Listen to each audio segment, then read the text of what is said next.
Hello everyone, it's Mike from Chess Lifestyle, and today we are training probably around 25 minutes of chess because I've got a bunch of updates I wanted to share with you before we do some Woodpecker. For the record, I'm also in a bit of a hurry today because I've got some in-person training with a friend, Ife, shout out Ife if he's watching, and then we're gonna, well, I'm probably gonna take a power nap because then I have a league match to play in, so, you know, life is as hectic as ever. And I actually only just got back from the Netherlands yesterday. I was in the Tata Steel weekend, and welcome Mark to the stream. You said, you asked, will you recap last weekend's games? I was actually thinking I might do, yeah. So basically, I had three very, very interesting games. I mean, I drew all of them, but I was really trying to push for the win in all three of them.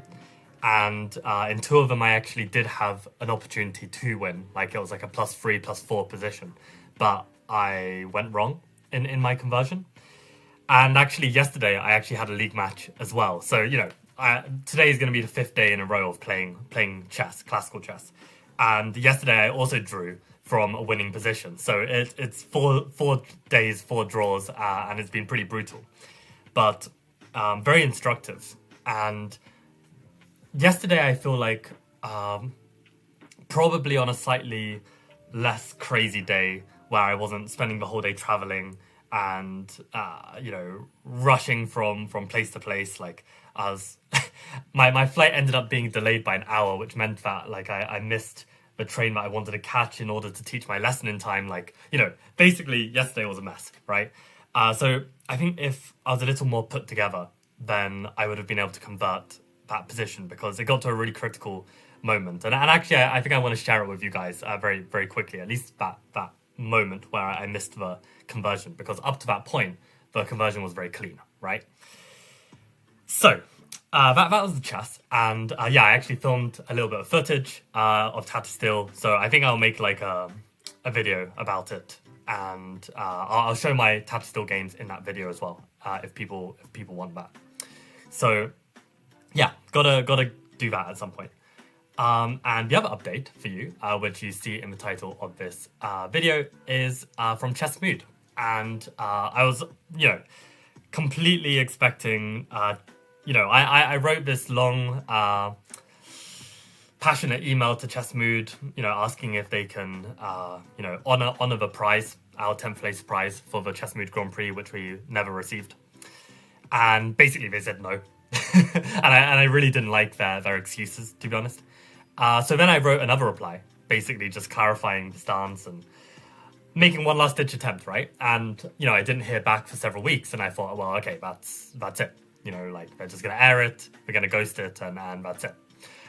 But then I received an email this morning saying that, they've reviewed the situation and they will honor the prize. So it's really, really nice to see that.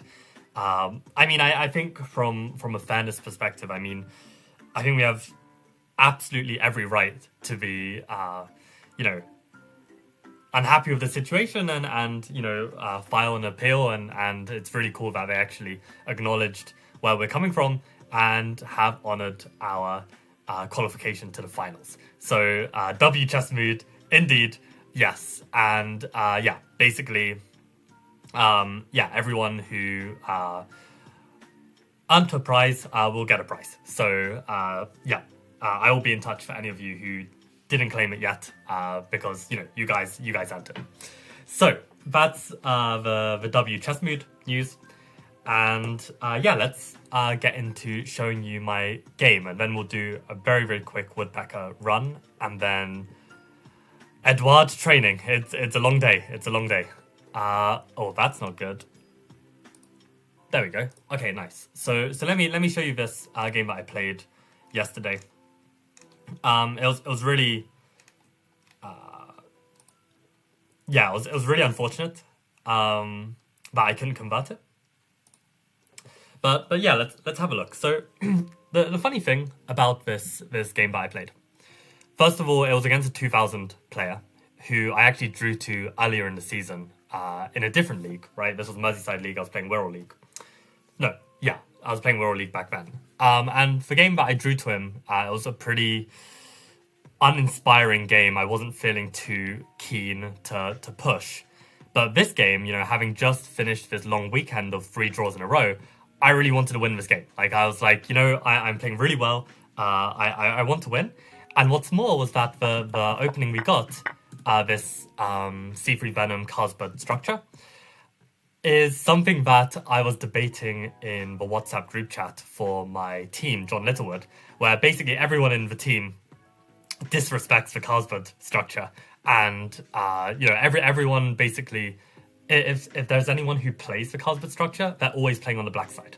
And they rate it. They're like, minority attack, zeros, lame opening, So when this got on the board, I was even more determined to win, right? I was like, okay, I need to show these pirates how it's done, right? Show them how to play like Karpov, right?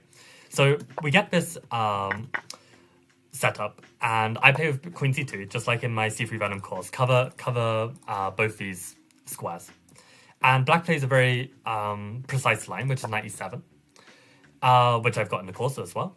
And the point is that Black is basically preparing Bishop F5 anyway. And what I recommend in the course is just keep it simple. Yeah, there's some more ambitious ways to play it, and that's why 97 isn't played at the top level in this position. I think you can be a bit more ambitious with how you challenge this plan. But I just keep it simple: E3, Bishop F5, Bishop D3. And I'm just there to trade off his bishop. Yeah, this is my good bishop, but also this bishop sometimes useful in attacks. So he took, and actually during the game I was thinking whether he'd go into Queen G6, because this is in the C3 Venom course, but I haven't looked at it for a long while. So I was just looking at it a bit more in the analysis, but I won't go into it here. But Queen G6 is a crazy, crazy move because, there's all of this tension.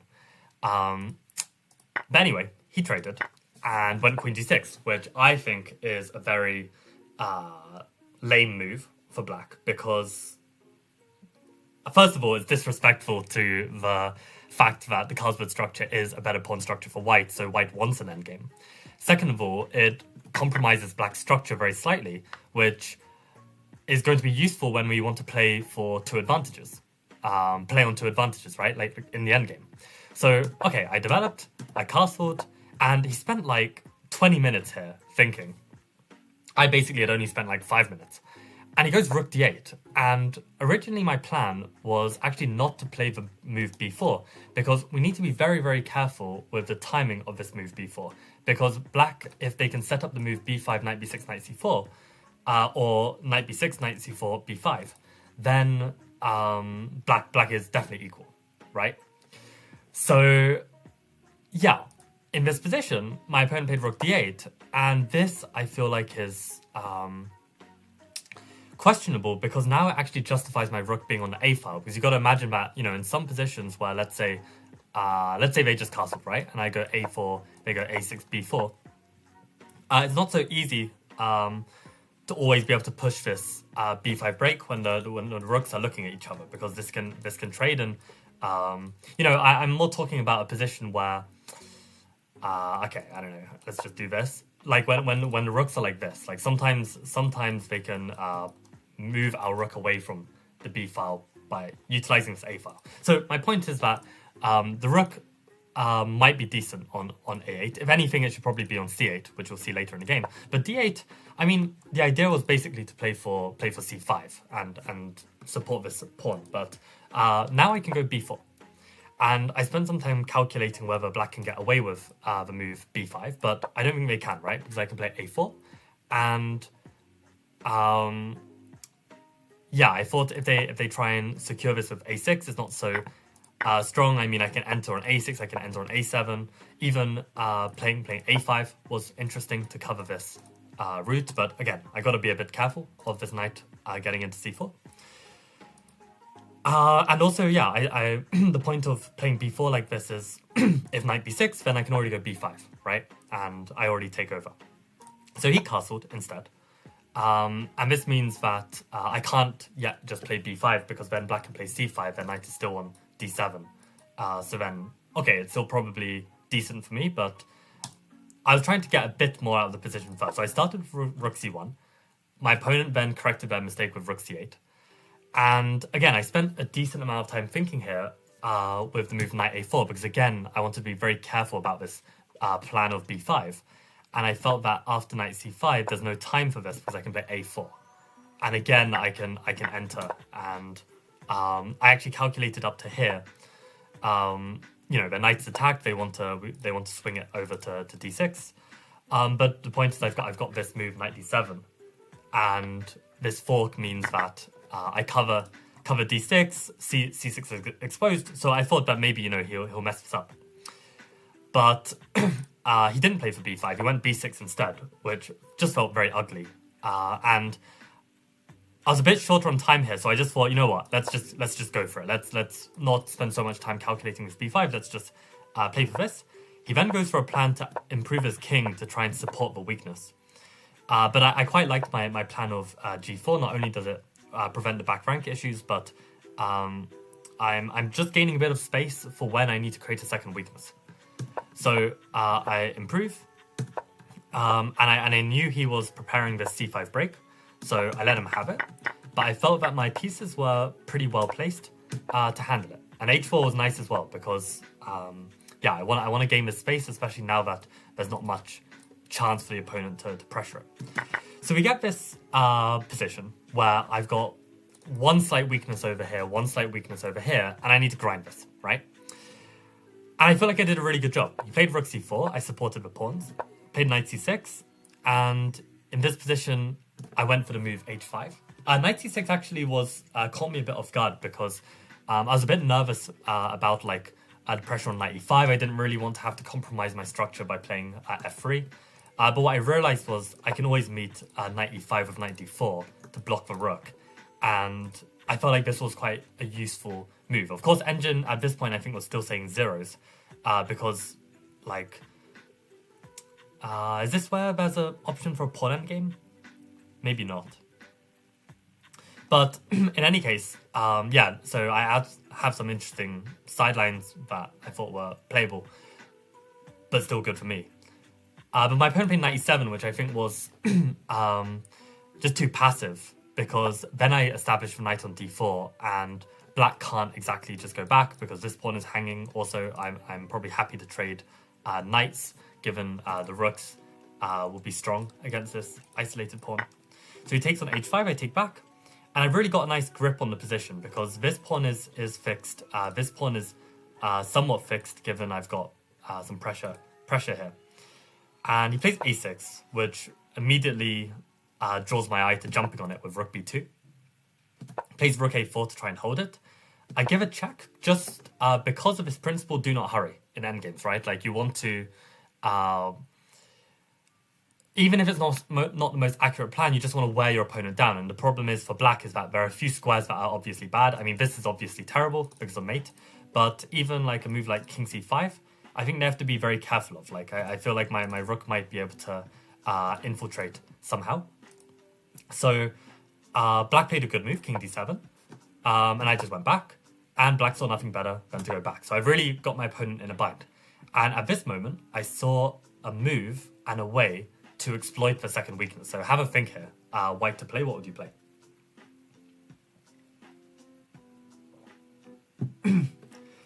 Yeah, black clearly didn't rate my endgames, Peter. Yeah, was baiting me to go into it. And would you say these type of positions I'm strongest at? Asks Juleshu. Welcome to the stream, by the way. I'd say, like, this grind aspect is good, but you'll see that my conversion skills are lacking. And this is what I've experienced the last few rounds of chess.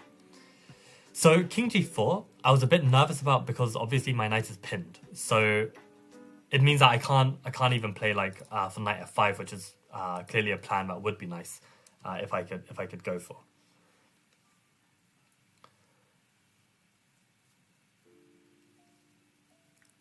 So I came up with something different here, and I was very proud of this move. I went for the move f4. And my logic here was that I was expecting him to play rook a3, which he did, but that just falls into my hands of playing king f3, and my idea is I want to open up rook g2 to attack g7. So I thought this was a really smooth idea. He went back rook a4, I went rook g2, and rook a3. Now, at this moment, I really tried hard to calculate what is happening after rook takes g7. So again, I'll give you guys like maybe 20 seconds to think about this. What would be like the first line that you analyze?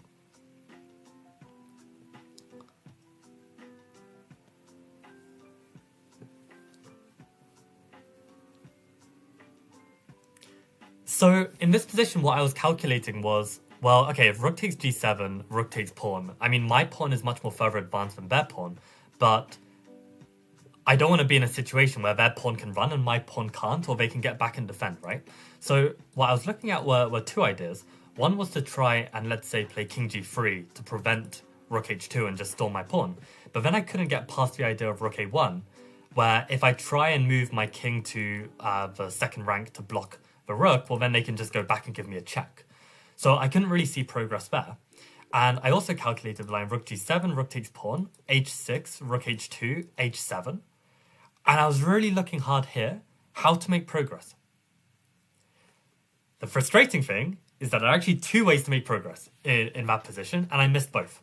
And the problem is, for me, like in that moment, I thought, well, if I don't have a way to progress and my rook is actually stuck defending the pawn, and I can't actually improve, then black's just going to march his pawn down the board, and I'm actually in trouble. But the point is that after rook takes g7, rook a2, h6, rook h2, h7, the first move I wanted to play to improve was king g4, right? Because I wanted to play like knight f5, make progress this way. Also, black, I saw, could never go king d7 in that position because now I can go knight f5, and there's too much pressure on this knight. Right? So the king can't get back in the game. Knight f5 will just seal the deal. But what I saw, and I was very proud of this, was that in this position, wait, did I get the move order right here? Here, h7. Let's say they just push a5. If I play king g4, I saw that I'm blundering my rook, right? But the problem is that it's not blundering a rook, because I'll just move the king, and then when they take my rook, I just promote.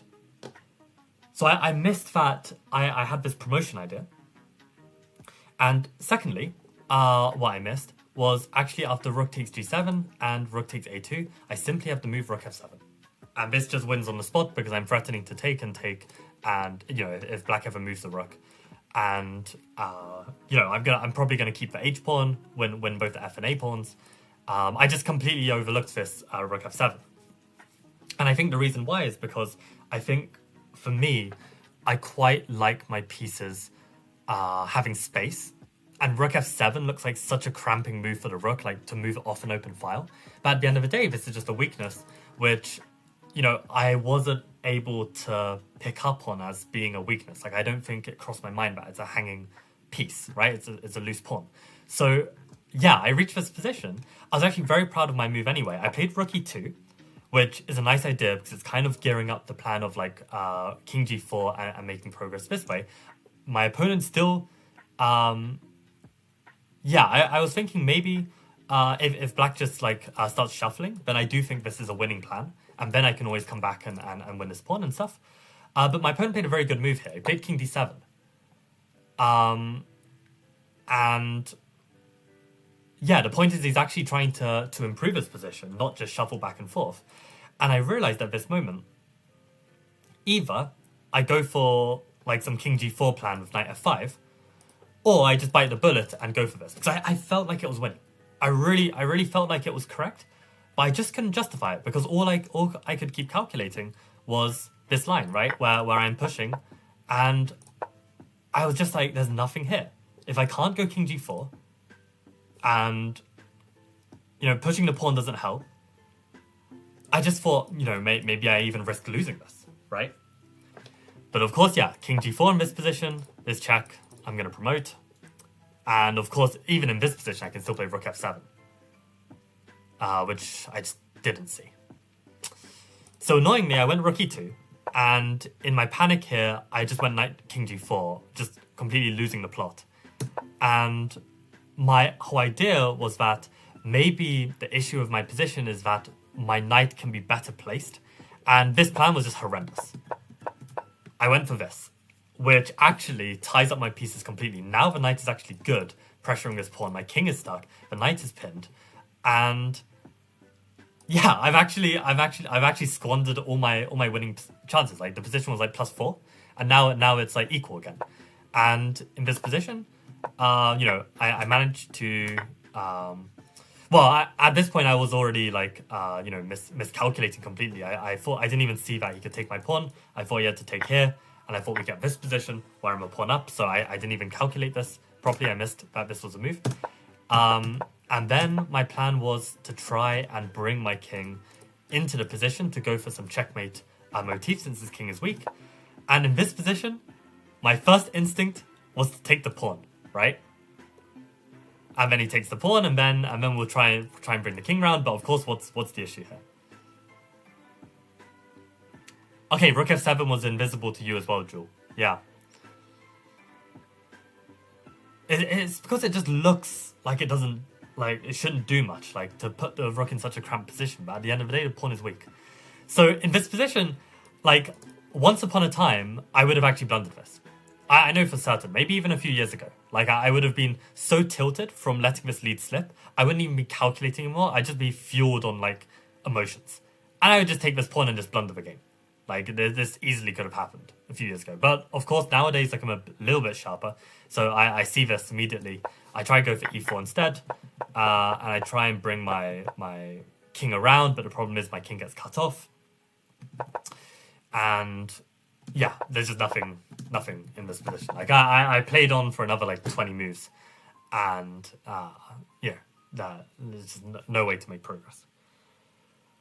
So all I can say is that this sequence of moves I thought was absolutely top notch, right? Where basically, finding this plan to play for h5 to create the second weakness,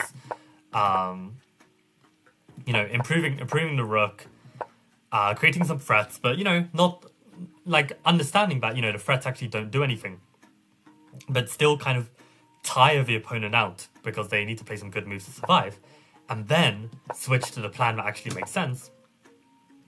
And now I just needed a little bit of finesse to actually win this.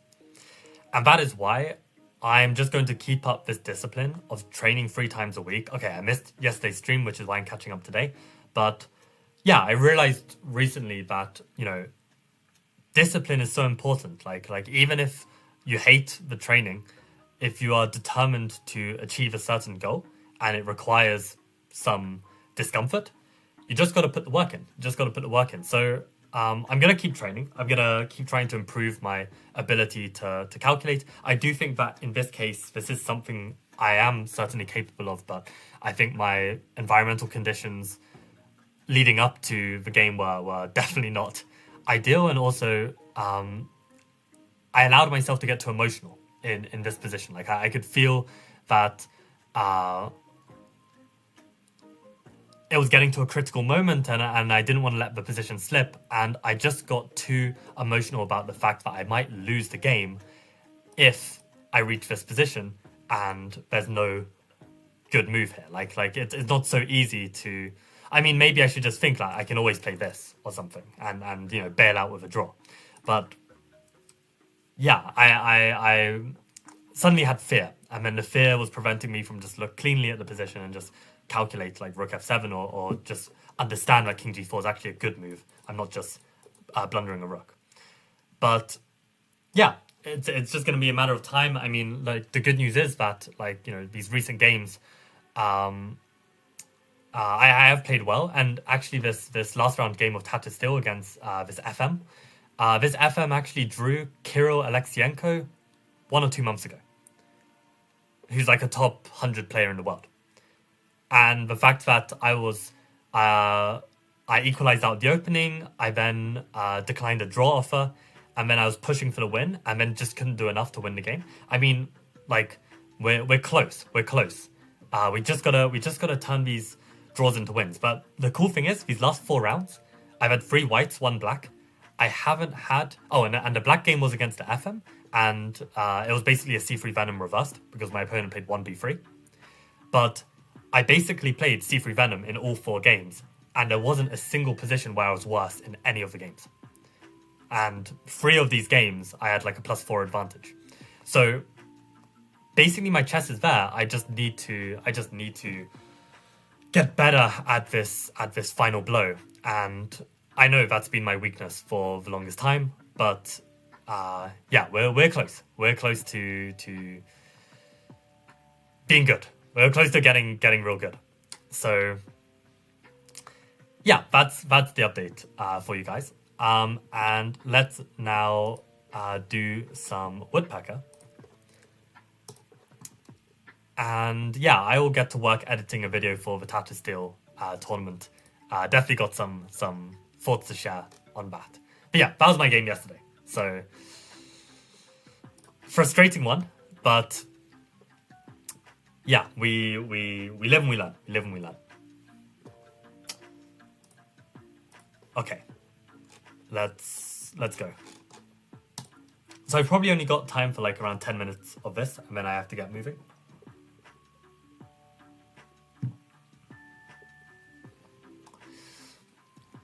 Okay, let's try our best.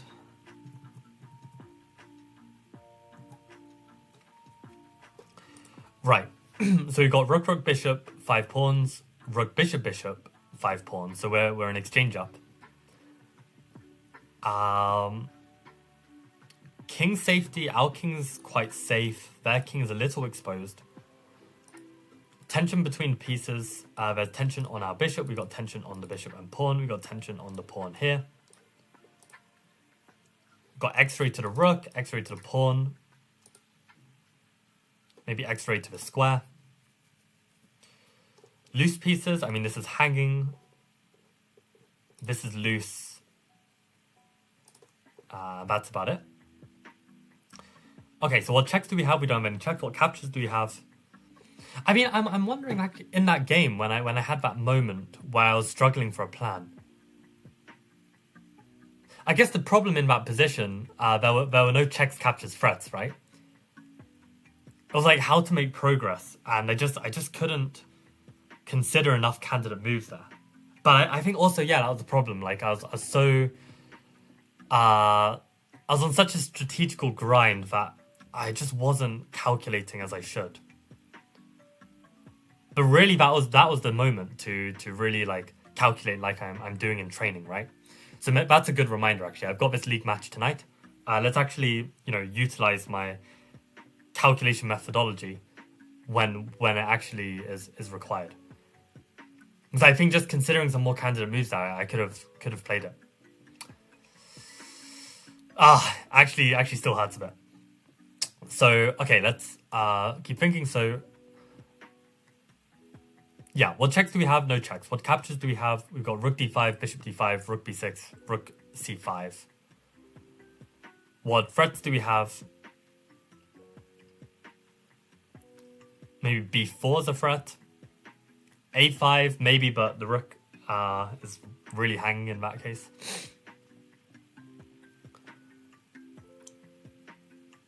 Right, so okay, no checks. Let's move to captures.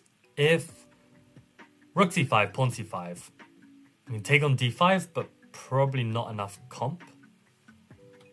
I mean, it's not terrible, though. It's not terrible. Like, if that's the best we've got, then we should go for it. Rook takes b6, just bishop takes b6, nothing bad. Rook takes d5. Rook takes d5, bishop takes d5. Bishop takes b5, doesn't look great for us. Bishop takes b5. Bishop takes d5, bishop takes b5.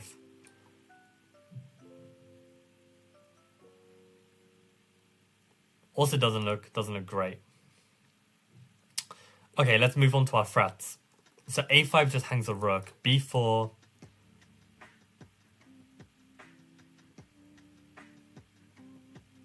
Wait, I mean, if they take our bishop, we take here and we still got a double attack, right? They have no surprise checks. If they just take back the pawn, for instance, we just take the bishop and we stay a piece up. So b4.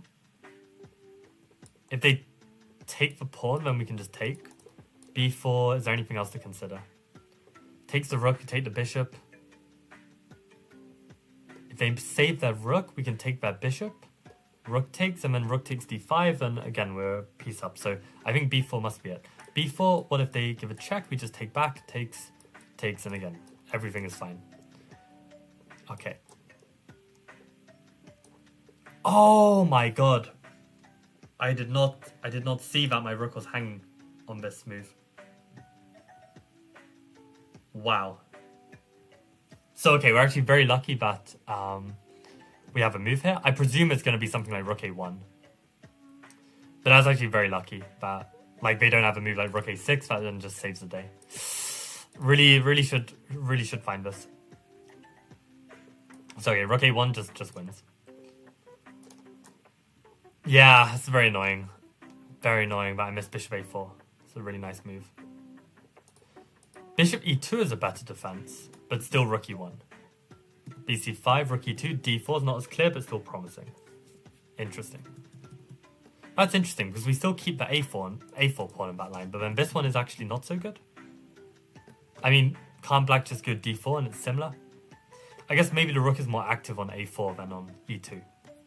But that's kind of interesting. It's also Axel Smith annotating, so I won't deep it too much. How did people do?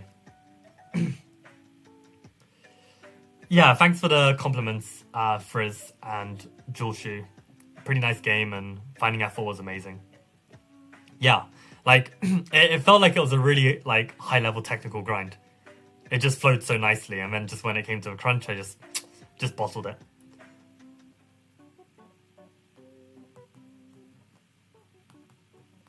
Yeah, exactly. If we take the rook, they take on d1, and we push d7 as king e7. Exactly. Bit scary with the passed pawns. Yeah, I think with the help of the king bow as well, we're going to be fine.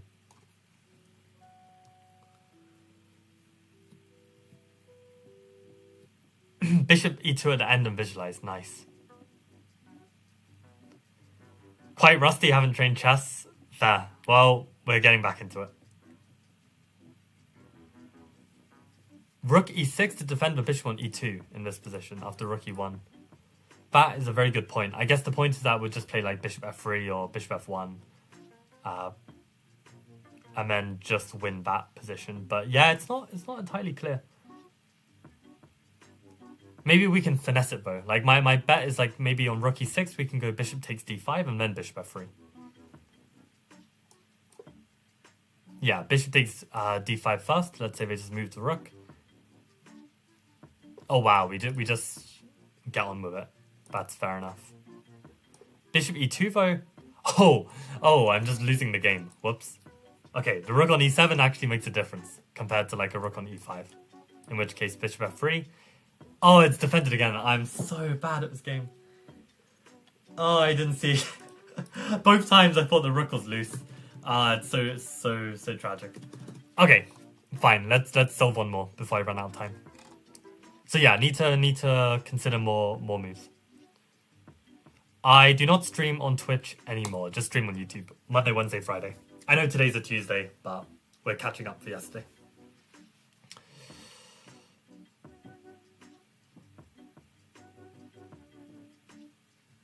But yeah, no, I guess like this rook e6 move to defend, basically you just take the queenside pawns and these pawns are just too strong. But yeah, very, very good line to have considered. Right, some more Khalifman. We got queen, rook, rook, knight, knight against queen, rook, rook, knight, bishop. 3, 4, 5, 6, 7, 8. 3, 4, 5, 6, 7, 8. Okay, so they've got bishop to knight. Got huge pressure on their king side. I mean, the move knight f6 jumps out immediately. Just because if they take back with the rook, then we can go rook takes, king takes, and then queen h4 is checkmate. I mean, this also has a big threat in and of itself. If they take our knight, then we can go rook takes, queen takes, knight takes, hitting the rook. And if king takes, then we can just go pawn takes, and we've won material. Although it's only a queen and 2 pawns for rook and knight, but it's still probably good enough. I realize I'm just tunnel visioning a calculation without going into anything, but maybe if it's forcing enough, I can get away with it. Here they have no time to take because of this. What else can they try? Can't really go rook g7 because I just take it. I can't really go rook f7 because I just take it. Knight f7 just looks very strong.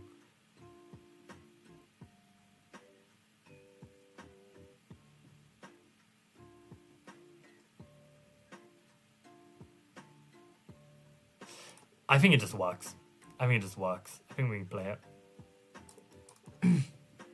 Okay, so we did go for this, and I felt like this was just more than enough. Takes, and then just takes. Yes, exactly. Okay, very nice. We got there. And let's try squeezing one final one. Okay, so we've got queen, rook, rook, knight. Also, good job, Fritz. I think you got there. They have a defense of knight takes f5, rook h7, queen h7, knight h7. Knight h6 to take on h7 next. Oh, that's a very good point, Bob. Should we actually have a look at this? Maybe let's have a quick look instead of solving another puzzle. I do want to check that. Whether they can rescue the knight while our knight is trapped. Let's have a very quick look.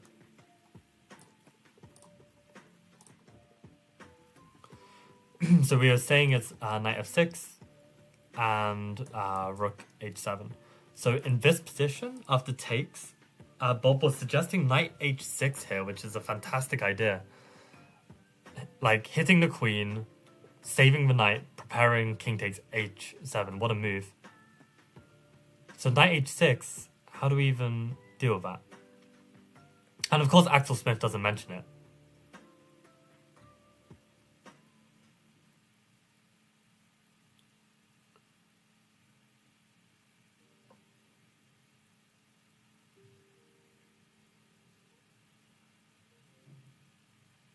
knight h6. How do we deal with that?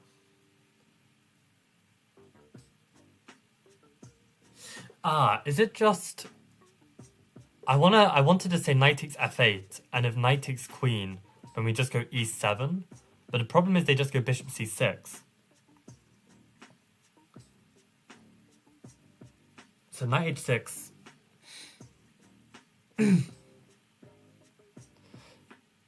Maybe knight h6, we can play e7 immediately. If they take our queen, we take and promote. Rook takes, knight takes, and then we're up an exchange and a pawn. Maybe that's the move. Knight 6, e7.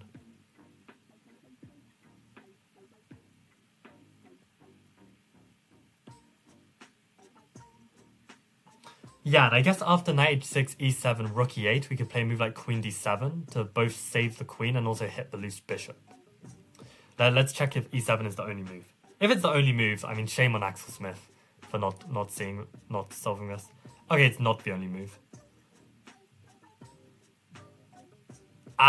This is quite nice of an idea. Because, yeah, the point is that... Oh, that's very tough to see. The point is there's no rook g7 because this f8 rook hangs, and you can't block with the f8 rook because it's just hanging, right? From the pawn. But yeah, really, really cool line. Cool idea. Bob. And my move e7, is it working? Okay, it is working. And if rook e8, queen d7 was my solution. So, okay, at least I keep somewhat of an advantage. And yeah, if they were to take, then I can just take and promote. And this is better for white. But yeah, nice position to solve. So...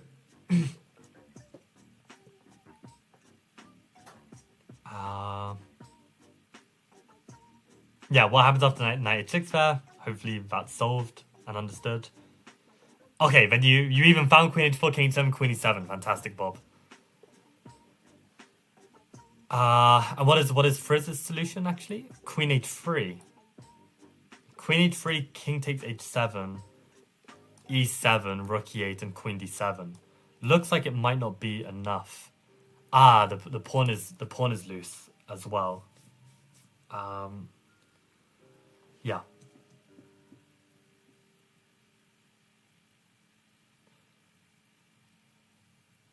And rook d1 at the end for Jewel. I'm not sure I understand which line you mean. But okay, guys. I think I've got to get moving. I'm meeting my friend soon, so I don't want to be late if possible. But yeah, hope you enjoyed having a look at that game. I will try and get a Tata Steel recap soon. And because tomorrow's a Wednesday, you'll see me again tomorrow for some more Woodpecker. Hopefully I'll try and get in a bit more. I'll also let you know how my league match goes. Hopefully we can break this cycle of draws. I should be playing a 2100 this evening, so fingers crossed. Yeah, I get a good game and find a way to beat him. So yeah, thanks for tuning in. As always, hello Safsara, bye bye Safsara, and see you tomorrow.